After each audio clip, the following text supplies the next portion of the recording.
Avec un jeu de cartes tout à fait standard, vous utiliserez le vôtre. Et ici, les cartes particulières, les petits cartons, ce sont des caméléons en carton.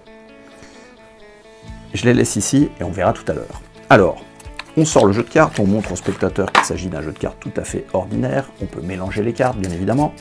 Et on donne le jeu de cartes au spectateur. Le spectateur est invité à le prendre et à distribuer les cartes une par une sur la table, mais il n'est pas obligé de les prendre du dessus, il peut les prendre du milieu. On lui explique bien qu'il peut prendre même un peu plus bas, voire même dessous, enfin d'où il veut, comme ceci, il peut même remélanger s'il le souhaite.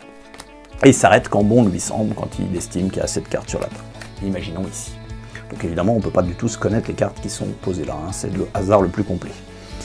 Maintenant, on l'invite à faire deux piles, comme ceci, en posant alternativement les cartes à gauche et à droite. De cette façon, ce qui fait qu'on divise les cartes en deux paquets, et a fortiori, on ne peut pas connaître les cartes qui sont dans ce paquet, et encore moins les cartes qui sont dans ce paquet.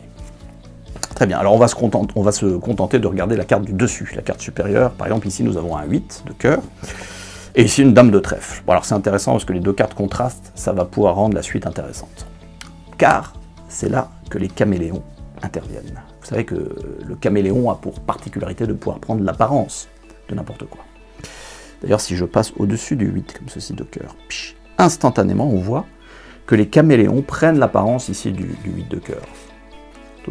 Alors, on voit bien sur les dos, en fait, que ce sont des caméléons. À l'exception de ces trois cartes-là qui restent rouges. Mais, comme ce sont des caméléons, si je prends un dos, par exemple, différent ici, instantanément, ils prennent l'apparence du dos. Un dos bleu, tac, instantanément, ils prennent l'apparence du dos. Si je remets le dos rouge, pas de problème, ils reprennent l'apparence du dos.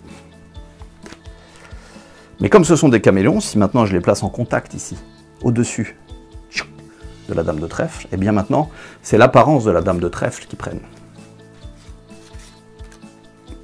Souvenez-vous, nous avons des dos multicolores et trois dos rouges. Mais on peut aller plus loin. Si je passe ici le dos rouge sur le dos jaune, il devient jaune. Le dos rouge, ici, sur le dos bleu, il devient bleu. Et ici, bien sûr, il reste rouge. Ce qui fait que maintenant, nous avons ici deux dames de trèfle jaunes, deux dames de trèfle bleues, et évidemment, deux dames de trèfle à dos rouge. Alors, ce qui est intéressant, c'est que là, on a divisé, on place ici, par exemple, du côté là. Alors, si on passe au-dessus, là, instantanément, maintenant, ça peut prendre l'apparence à nouveau de la dame de trèfle. C'était déjà des dames de trèfle. Mais si on repasse au-dessus, ici, pas de problème, on peut prendre l'apparence des 8 de cœur. Et puis, ce qui est intéressant, c'est qu'on peut tout examiner. Voilà.